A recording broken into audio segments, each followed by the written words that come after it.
नमस्कार. संतांच्या प्रत्येक शब्दामागे एक गूढ अर्थ दडलेला असतो. तो अर्थ जर समजला तर जीवन आनंदी व्हायला वेळ लागत नाही. आजचा हा विशेष व्हिडिओ तुमच्यासाठी याच प्रेरणेचा स्रोत ठरेल. हा व्हिडिओ पूर्ण पहा, जेणेकरून या विचारांची खोली तुम्हाला उमजेल.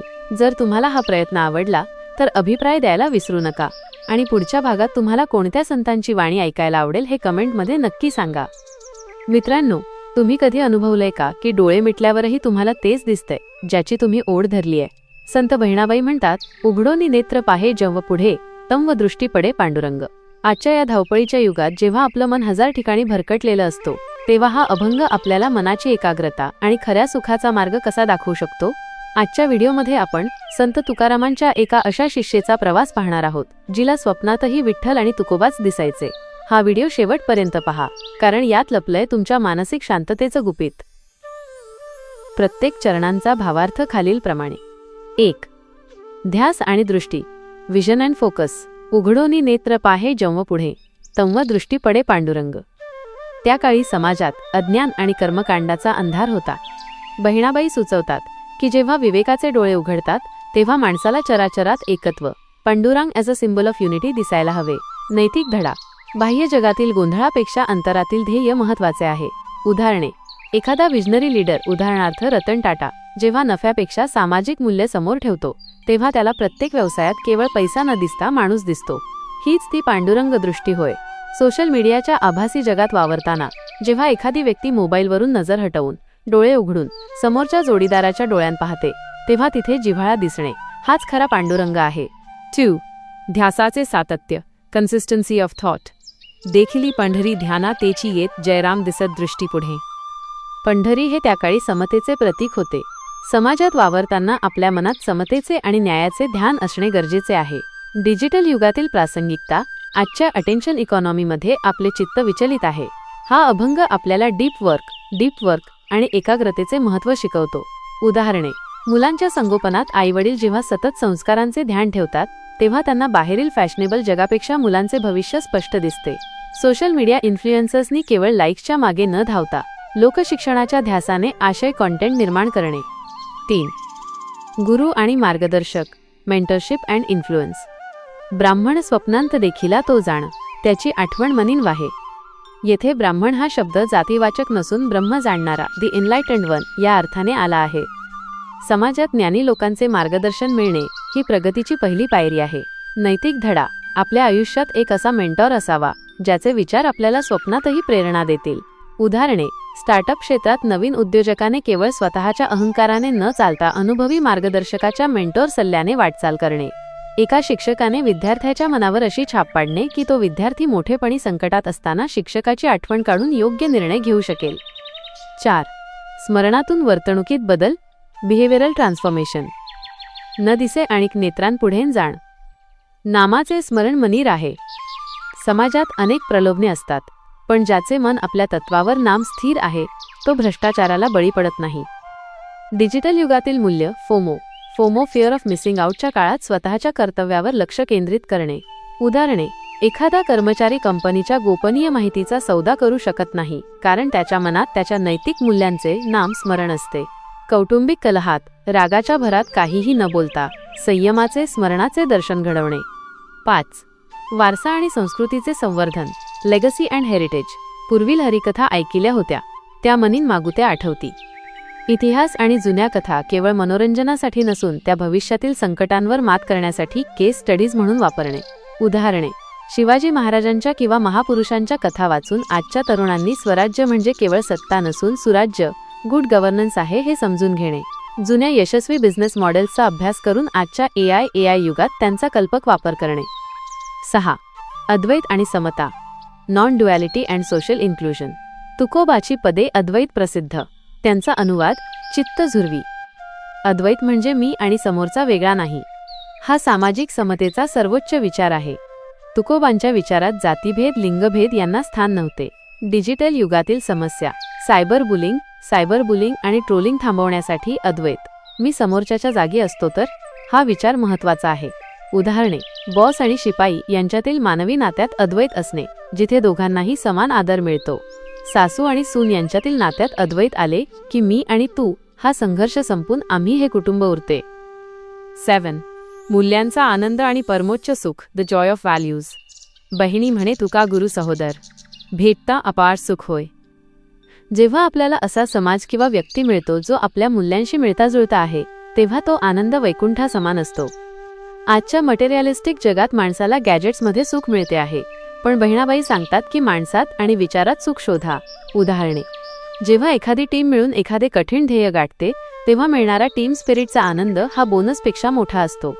रक्ताचे नाते नसतानाही सोशल मीडियाच्या माध्यमातून एखादी व्यक्ती जेव्हा रक्ताच्या गरजू रुग्णाला मदत करते, तेव्हा त्या दात्याला मिळणारे सुख हेच वैकुंठ सुख आहे. आदरणीय श्रोते हो, आज आपण संत बहिणाबाईंच्या ज्या अभंगावर चर्चा करत आहोत, तो केवळ टाळ मृदंगाच्या तालावर गाण्याचा विषय नाही, तर तो मानवी मेंदूच्या आणि विश्वाच्या कार्यपद्धतीचा एक मॅन्युअल आहे. बहिणाबाई म्हणतात, उघडोनी नेत्र पाहे जम पुढे, तंव दृष्टी पडे पांडुरंग.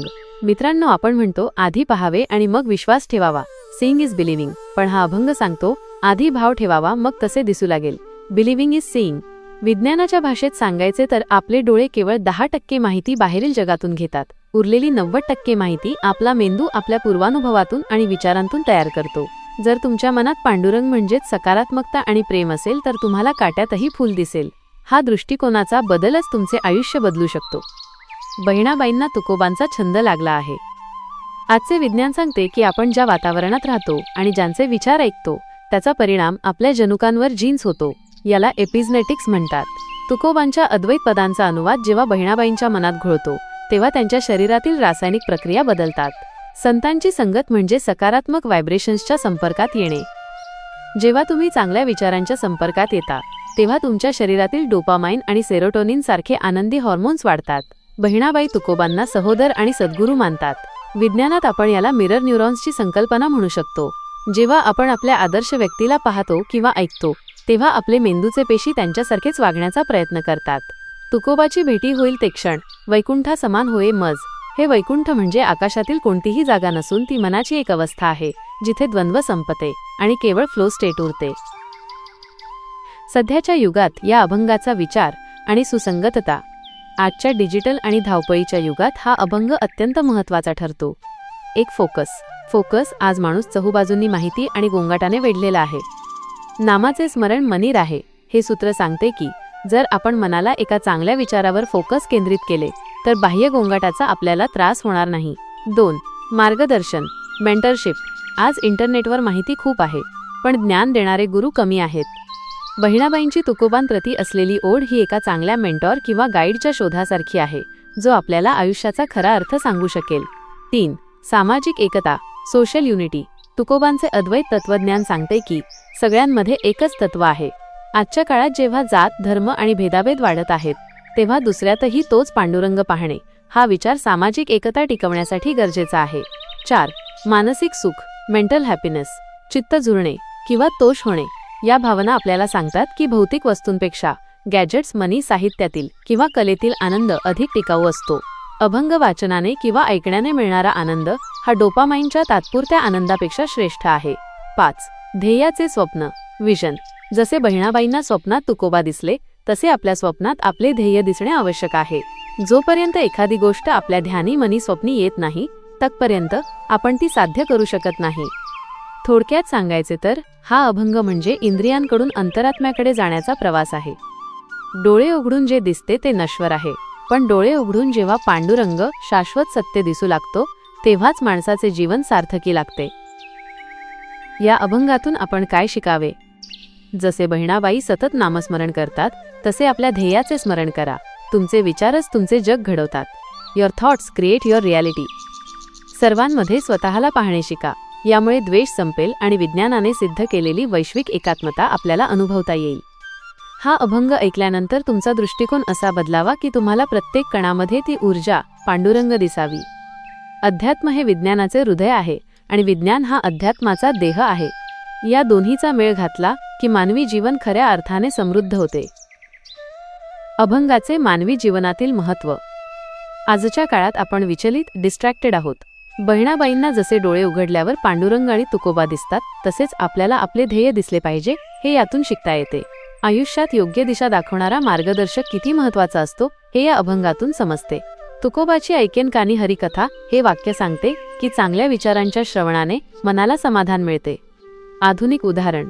समजा अमित नावाचा एक तरुण एका मोठ्या कंपनीत काम करतोय. ऑफिसमध्ये प्रचंड राजकारण सुरू आहे.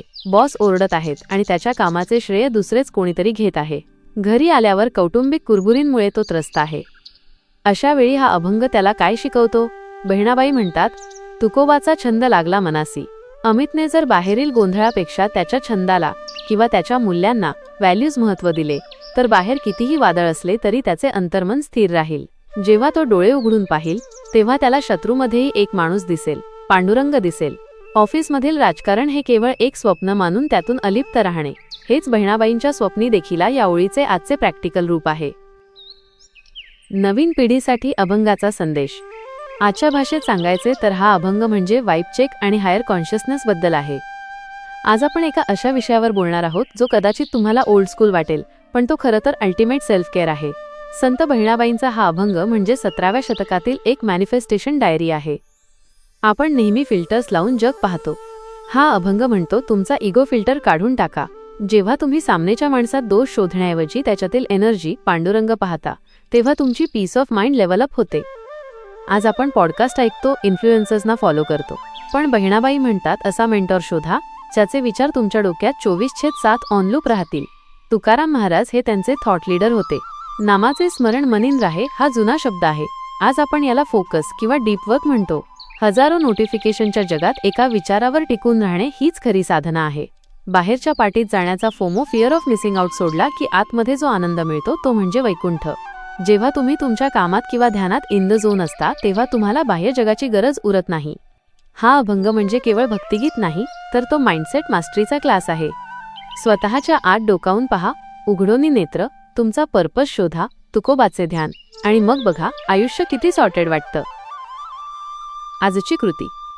बहिणाबाईंचा हा अभंग आपल्याला सांगतो की खरी भक्ती ही मंदिराच्या गाभाऱ्यात नसून तुमच्या जाणीवेत आहे. जेव्हा तुमची वृत्ती सात्विक होते तेव्हा तुम्हाला समोरची प्रत्येक व्यक्ती पांडुरंगाचे रूप वाटू लागते. आज दिवसभर तुमच्यासमोर अशी एखादी व्यक्ती येईल जिचा तुम्हाला राग येतो किंवा जिच्याशी तुमचे पटत नाही.